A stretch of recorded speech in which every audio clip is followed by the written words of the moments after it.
हरिः ओम् श्रीगुरुभ्यो नमः। हरिः ओम्।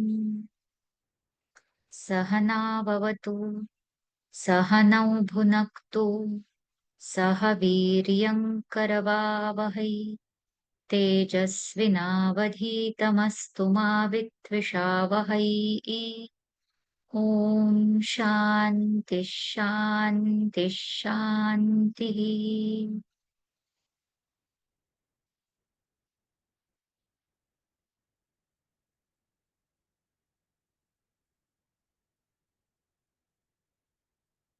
Open your eyes.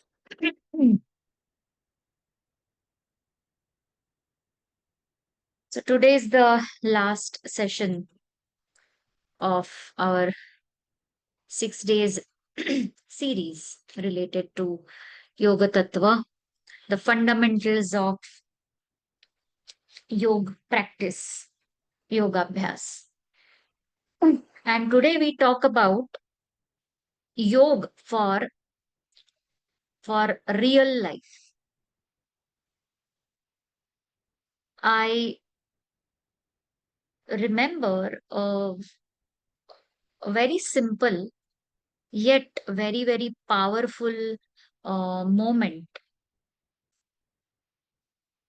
something which a student told me after one of the classes one day. So she said, Suchita Tai, I feel so peaceful during the practice, but the moment class ends and I roll up my mat and life rushes back in. No, the calmness I just experienced on the mat, it just disappears. Because then there are so many things waiting. And when I get into that, I just forget what and how I was feeling maybe just half an hour back on the mat. And this has really stayed with me because um, I think we all have felt like that. Sometimes we do feel like that. So you attend a yoga class, you stretch, you breathe, you meditate, you spend an hour doing some mindful practice. And for that hour, there is clarity, there is peace, there is presence, right? But then the phone begins to ring, there is an alarm, then there are things waiting in the kitchen, then you have to reach somewhere, the inbox is waiting, everything which you need to attend to. And then what happens is yoga practice, it feels like a completely separate world altogether. Something that happens in the class. Yoga is something that happens in the class, but not in the middle of a very busy day or in the middle of a very difficult or hard conversation. That's not when yoga happens. Then where does it happen? It happens in the class. So there are two separate worlds. One is the world of yoga class, which is on the mat for that limited time duration. And then there is the real world, the real life, right? So since we have been trying to understand and talking about different aspects of yoga practice on the mat, I thought that we should ask this fundamental and deeper question to ourselves. And we should ask, can yoga walk with me into my everyday life? Can yoga walk with me into my everyday life? Is it portable? Can I make it portable? Like from the mat, I carry it with me everywhere I go. And not just as a technique, okay? but as a way of thinking, as a way of responding, as a way of being, like I be on the mat during the practice, as a way of living. So, in this session, we will try to understand again, like we have been focusing on taking away some very simple things that can be implemented. So, let's see if we can find out such simple things to make our yoga practice portable into the real life. We take it from the mat into the real life. So it's about integration again. It's about exploring what it really means to live yoga beyond the mat, beyond the yoga bricks and belts and all the props that we use. Now, when we say real life, yoga for real life, what do we mean by real life? We don't just mean the job, that's our work life, not just family, not just social life, not just responsibilities. It's all of that and even beyond. So, real life includes every part of you, how you wake up,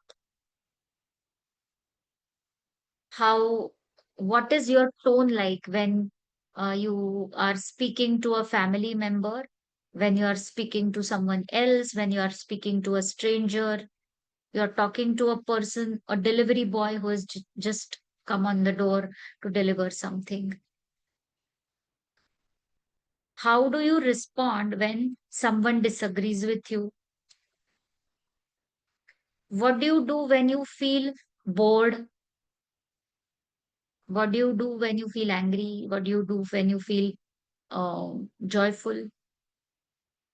All of this is real life. Real life is not always neat. In fact, many times it is not neat. Then it is unpredictable. That's what makes it real. It's unpredictable. Sometimes it's joyful, and very often it is unorganized. It's messy. Now, yoga, in its truest, deepest sense, is not here to take us away from life.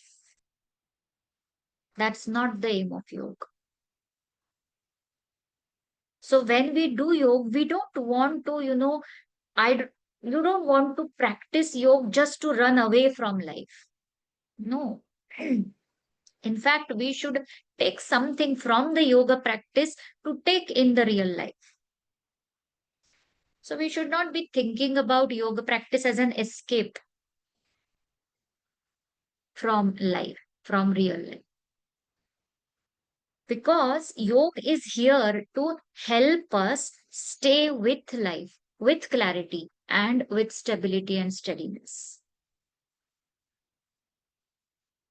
To, to meet the rush and the stillness, the, the speed and the pause. Yoga is here to make both of these opposite things meet, to bring attention to right where we are in life. So, this is what real life is. So, how does practicing yoga looks like in real life? Let's be honest. Yoga in real life is not about posing something or having a different kind of stance or a different personality. It's not like that because each one of us has a unique personality. And that's beautiful. That's the beauty. So we are not talking about posing something, but yoga in real life may look like we've been talking about in burnout to breath, a pause before speaking something sharp, hard hitting. This is how yoga in real life will look like, a deliberate pause, or when you are bored or feeling anxious, instead of just mindlessly scrolling. First, becoming aware that, okay, going in that zone and I'm now mindlessly scrolling. That's yoga in real life. Knowing that, okay, I'm doing this, and then deliberately choosing something else over it. That's yoga in real life. Maybe noticing my anger instead of reacting from it. That's also yoga in real life. Or saying firm no to something that drains you, and doing that with grace. That's also yoga in real life. So these are not small things, okay? These are very, very profound actions because all these actions need awareness. It's not easy to do all of these actions. In Ashtanga Yoga, Patanjali talks about yama and niyama. Ashtanga Yoga begins with yama niyama. How does one behave in the society with others? Then how does one carry himself or herself? How does one treat himself or herself? This is yama niyama. So this yama and niyama, they come alive in our real life. So if yama niyama and then the third limb asana and fourth limb pranayam, if these two limbs are practiced on the mat, then yama niyama is practiced in real life off the mat. Ahimsa satya asteya ब्रह्मचर्य अपरिग्रह शौच संतोष तपस्वाध्याय ईश्वर प्रणिधान niyama. Now the pause that we have been talking about, pause before a crucial conversation, pause before you say something very sharp. What is that pause? You know, that pause is a practice of the yama ahimsa. That pause is nothing but ahimsa. Because himsa doesn't only mean going and killing someone. That's not the only definition of himsa. Himsa can happen at three levels: kaya, vacha, mana.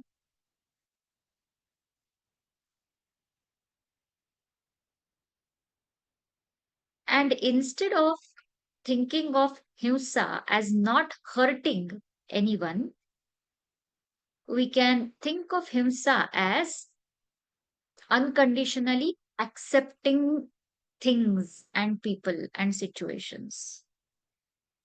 Unconditionally accepting doesn't mean we do not make any efforts to change. No, that's not what we are meaning.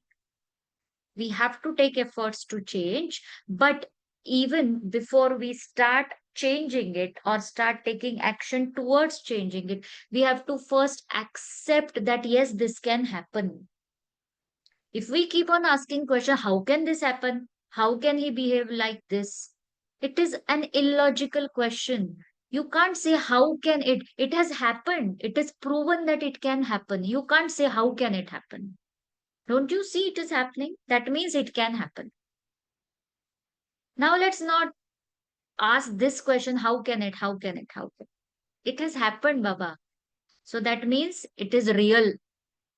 It can happen. So once you unconditionally accept that, yes, this kind of thing can happen, only then one can start acting to change or to overcome, to mitigate. And for this, you need that pause, which is very crucial. Even so, this is about others, but even pausing before self criticism, that is also ahimsa only. Patanjali in his Yoga Sutras also talks about Maitri, Karuna, Mudita, Upeksha. Maitri, Karuna, Muditopekshana, Sukha, Dukha, Punya, Punya Vishayanam, Bhavana, Chitta Prasadana.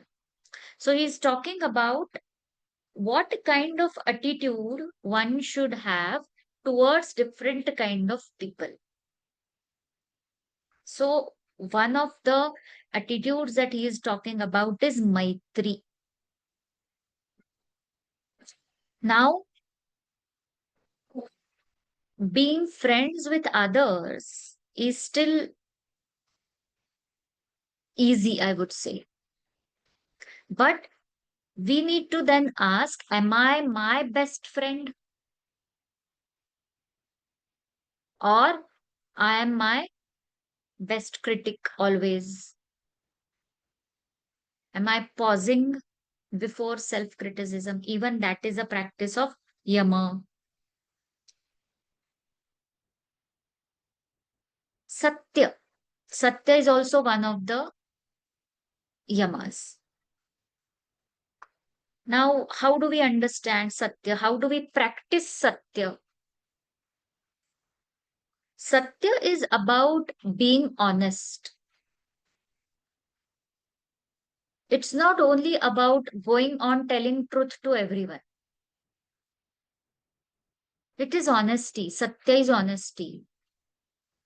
And that honesty is practiced when you are practicing on the mat also and even outside. Like on the mat, it will be like about your energy limits, about your capacity,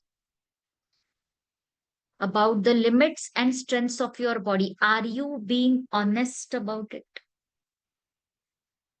Are we honoring the limits? Or we keep on stretching, stretching, stretching. And if we keep on stretching on the mat, the same attitude is going to reflect even in real life. We will keep on overcommitting. We'll keep on accepting things which we know, no, I cannot fulfill these demands from others. I still keep on accepting. So, being honest about our own energy limits is a practice of satya, which is very important in real life. And that is yoga in real life. There is one more yama, santosha, contentment. Now, if everything is looking all right, then practicing contentment is not a big deal. But santosh is about finding contentment when things are not that all right. And why we can't do that is because we have a constant, continuous track running in the background, and that track is about demand for change. We always want something to change in ourselves and in others, people around us, objects around us. situations around us, and in general, the world around us. It's always imperfect. So that finding contentment in imperfect, how will it come? Again, it will come from accepting. So, what we are saying is, this is all yoga in real life. Yoga doesn't require us to be only on the mat. Yoga asks us, can you meet this very moment with steadiness and truth, being honest? This moment, whatever is happening right now, that's real life. And that's also real yoga. And that is what we can say integrated practice or integration looks like.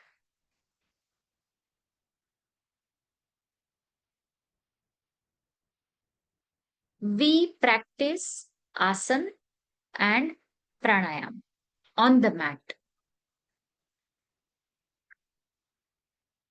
I always like to use the word practice than using the word do yoga. We do yoga.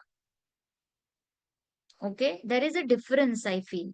You don't always need to do yoga. It's not about doing yoga. It is about practicing yoga. There is a difference. Okay. So you do something which you do and it ends. That action ends there. Okay. I eat, it ends. So that is doing. After my tummy is full, that action is over at that time.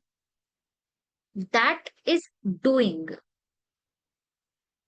But here it is practicing, which is constant. It's continuous. It's a continuous practice of yoga. That is why they say yoga is a way of life. If it was only about doing yoga, then it won't be a way of life, now. Because life, do we do life? We don't use that word there.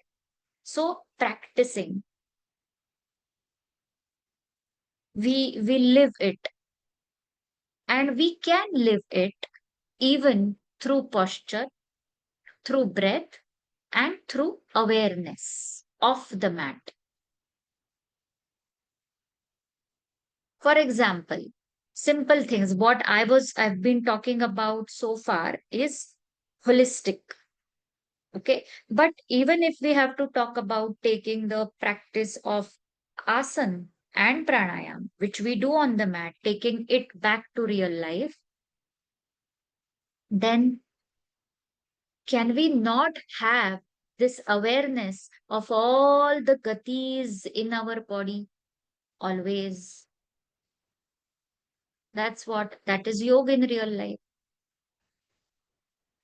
When you are brushing the teeth, when you are cooking, when you are standing in a queue, feeling the feet on the ground, that's tadasana in real life, distributing your body weight equally. It may occur very mechanical to begin with, as if we are losing ease in life. Okay, but that's only to begin with. And then it becomes natural. It comes naturally to us. If you are sitting on a long meeting, lift through the crown of the head, relax the jaw. That's Dandasana in spirit. While you are waiting at a signal, driving in the car, consciously, deliberately trying slow, complete exhalations That's what yoga in real life. And all this to begin with needs deliberation. You need to deliberately start doing it. It doesn't just happen like that. To begin with, we need efforts, we need deliberation. And if done repeatedly through the day, this simple awareness of having purposeful slow exhalations when you are waiting at a signal, 4 5 exhalations, this simple awareness builds a lot of internal strength. This is something that I've discovered very recently. I was thinking there are people who put in so much of efforts, try different things. They start with a lot of determination. They have big dreams. They talk well. They plan well. But eventually, they are not able to take it to the end. They don't finish it. And why can't, like the New Year resolution, it doesn't last for more than maximum January, 30 days. Why does it happen? And then I realized that people say this person lacks willpower and someone else has a strong willpower, and because of that willpower he or she is able to do it. Okay, now if we ask ourselves, from where does this willpower come?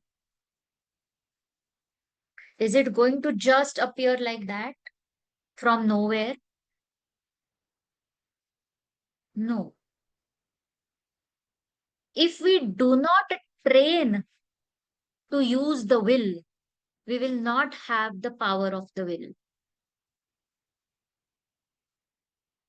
Are we deliberately using our free will, or we are just letting things happen?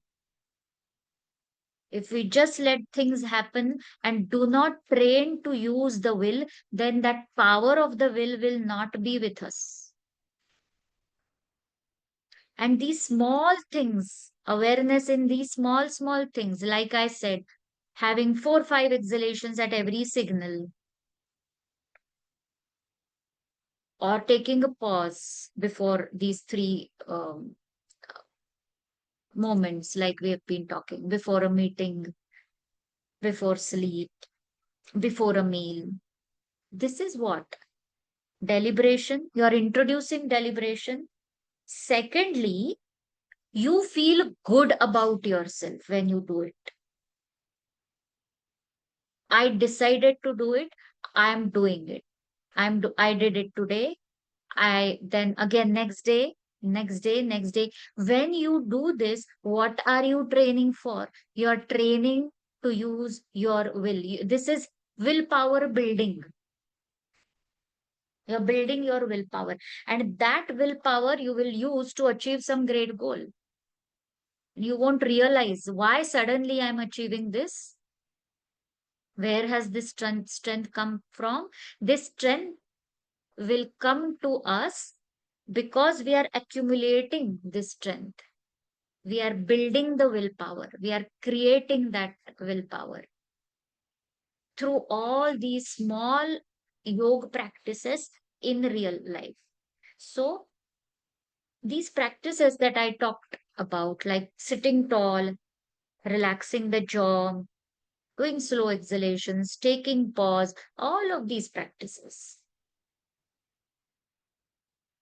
they are nothing but practice or training for willpower. And so, slowly, the yoga class doesn't stay limited to 60 minutes. It spills into the rest of your day, at least 23 hours. That's the goal, right? Because then what happens? People ask, I come very regularly for yoga class, and still I have some ache, pain, something.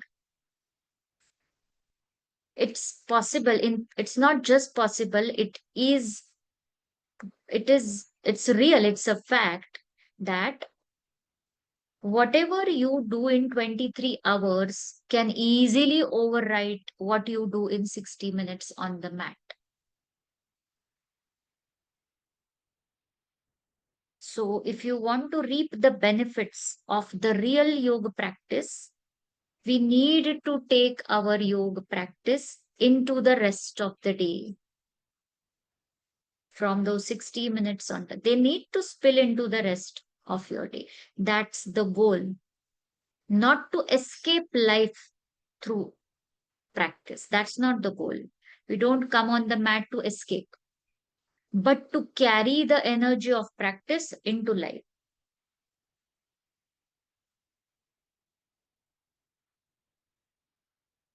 Now let's see if we can have some um, some quick tools, you know, some everyday emotional and physical states that we all experience, and how yoga can be our companion in each of those states. So at times we feel overwhelmed. Overwhelmed as in there are too many tabs or windows open on the laptop screen, and all are open. No window is closed, no, or very few are minimized. It's like overwhelm. And we don't find which one should I be opening now. So that is a state of overwhelm. Multiple windows open. What happens? Overwhelm, confusion, tightness, not able to think. What comes for rescue is 5 rounds of Samavritti pranayam, equal breathing. 4 breaths in, 4 counts in, 4 counts out. Even just 5 rounds, they create a sense of rest. Again, see, it is not about the technique here. What if you do 5 counts in, 5 counts out? It's okay. It's not about that. Again, what is the fundamental here? What is the principle here? What's the tattva, yoga tattva here? The tattva is deliberation and awareness. That's the only tattva. What you do is your choice. Maybe some of us may think that no, it's not samavritti, I will count my breaths. That's okay. Point here is bring your awareness to your breath, which is the bridge between what your mind is thinking and what is the effect of that thought on your body. Your breath is the bridge between that. Now, as a result of that uh, overwhelmed mindset, if the body is becoming tight, then what do you need to do? You need to go to the breath. That's the principle here. I'm saying try samavritti. It doesn't mean only samavritti. It's not a prescription, doctor's prescription. It could be anything else.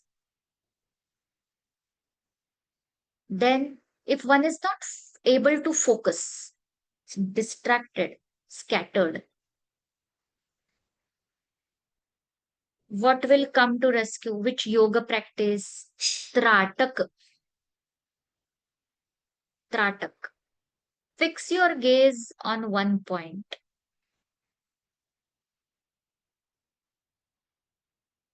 It need not always be a candle flame, okay? Fix your gaze at one point. Maybe nose tip. We need not even go about finding something with where you can gaze. Tip of your own nose. Great practice of Tratak, which is going to help us bring back the focus.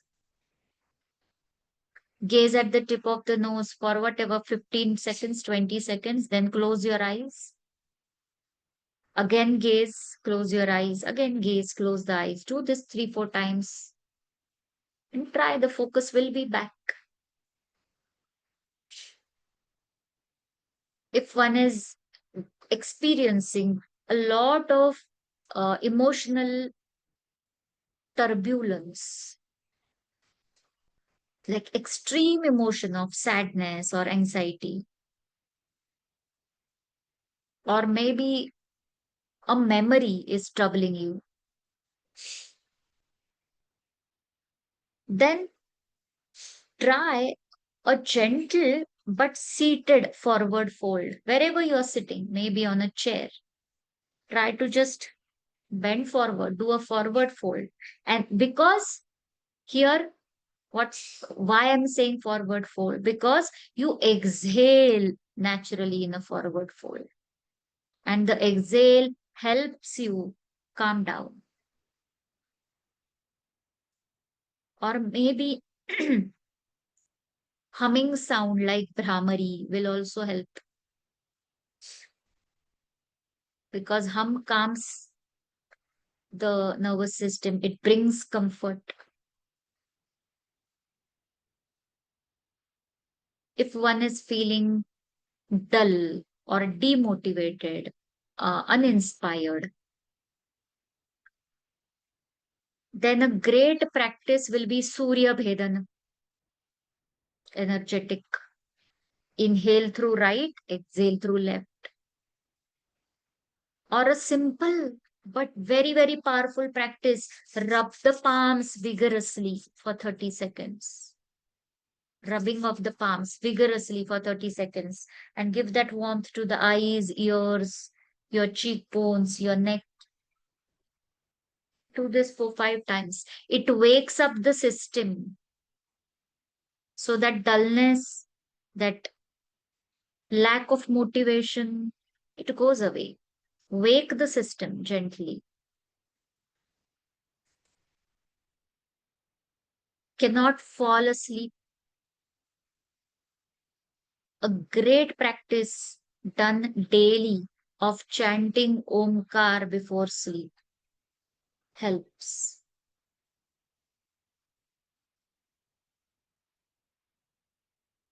Yoga Nidra helps. But Yoga Nidra not done before sleeping at night, okay? If you want to practice Yoga Nidra, then you have to practice it during the day so that you can go to sleep uh, without any issues at night. And again, let's not think of all of these practices as medicines.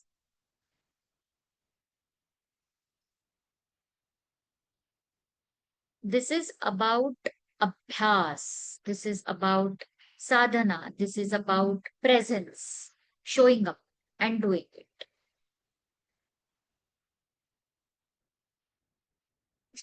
So, none of these practices that I just told you,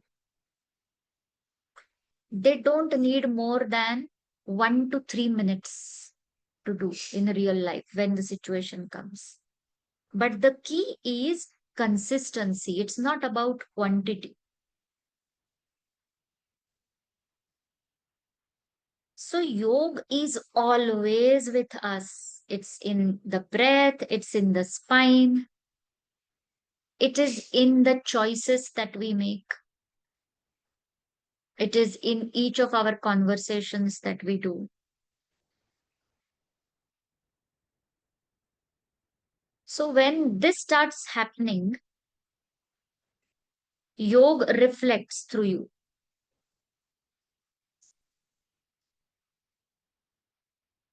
And then there is a very important niyama. I've spoken about ahimsa, I spoke about satya, santosha. There are others also, okay, but I've spoken only about these three for today. And what I value the most in my personal practice is swadhyaya. Swadhyaya has two meanings. It is interpreted in two ways. Swa adhyayana means self um, observing yourself, watch ourselves, study yourself. That is swadhyaya. And swadhyaya in as per the Shastra, is studying the scriptures.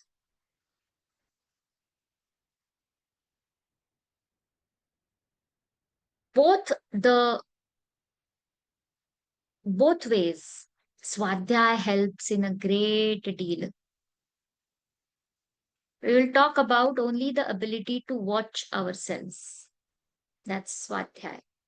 But here the key is to watch ourselves without judgment and without getting into a mode of evaluation.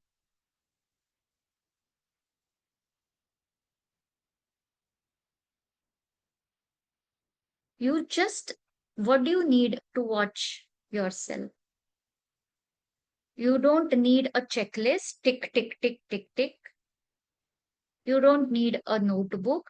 You need a willingness to pause and observe. If I got angry and I realized it later, I was not able to control my anger. But now that I have realized it, can I observe?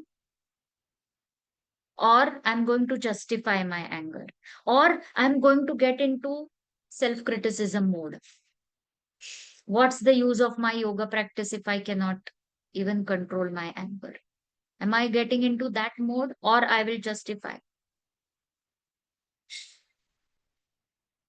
Yoga says there are methods of um, dealing with your mind, your emotions. One is you suppress it, then you repress it. So, one suppressing, you do it by your own choice,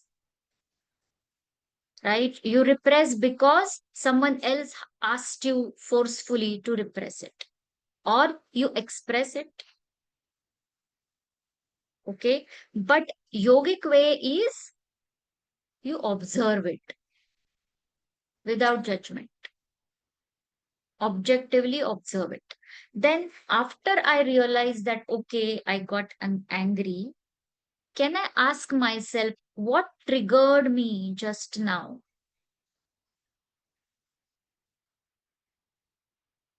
What was I actually feeling beneath the anger? What was that actual feeling?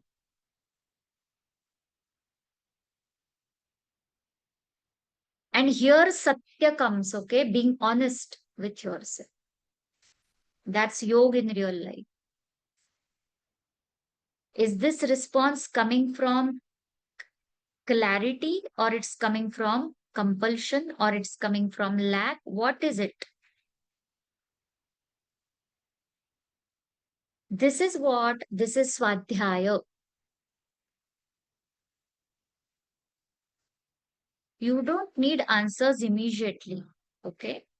But the act of observing itself brings awareness. And then slowly you begin to live less from habit and more from clarity. Otherwise, our living becomes habitual. And to shift, have this shift from living from habit to living more from clarity. What is needed? Deliberation is needed.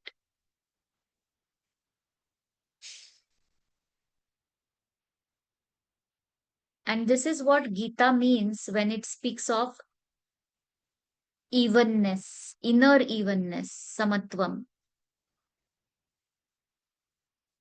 And this samatva or this clarity, it doesn't it doesn't begin and end in meditation hall or yoga mat. This clarity, this samatva is practiced and is built, in fact. It becomes strong, it is strengthened in offices, in traffic jams, in struggles, in very, very difficult conversations.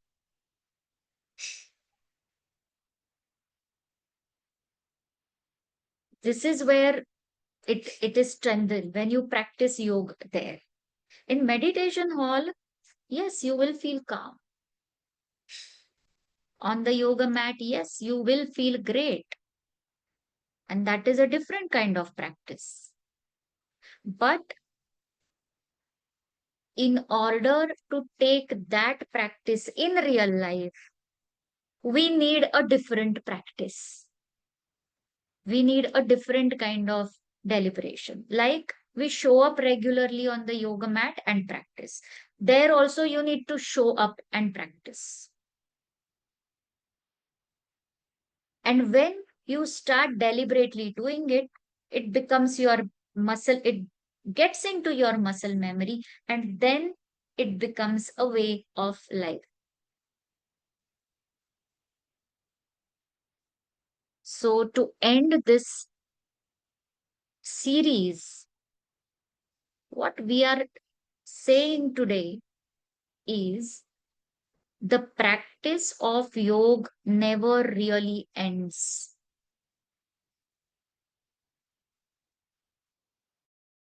There's no full stop. It just moves from the mat, it moves into your relationships, it moves into your decisions, it moves into um, your interactions, conversations, your breath, your speech, your silence, everywhere. And real life yoga is always possible. We have tools now, we have breath, we have yama niyama,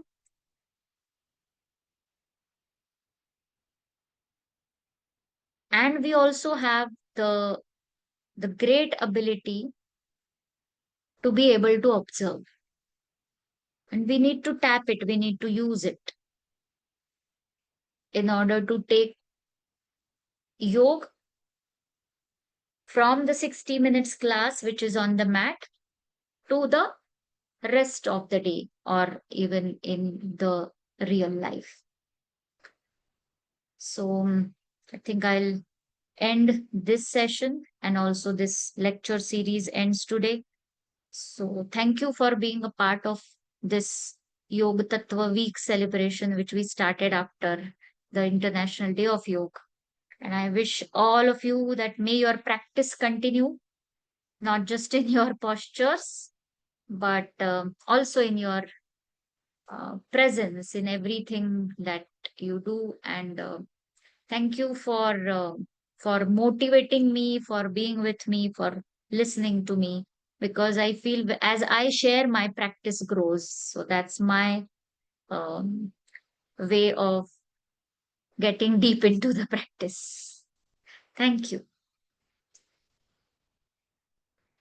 I will chant the prayer, and then if you want to share anything, questions or feedback, you can do that.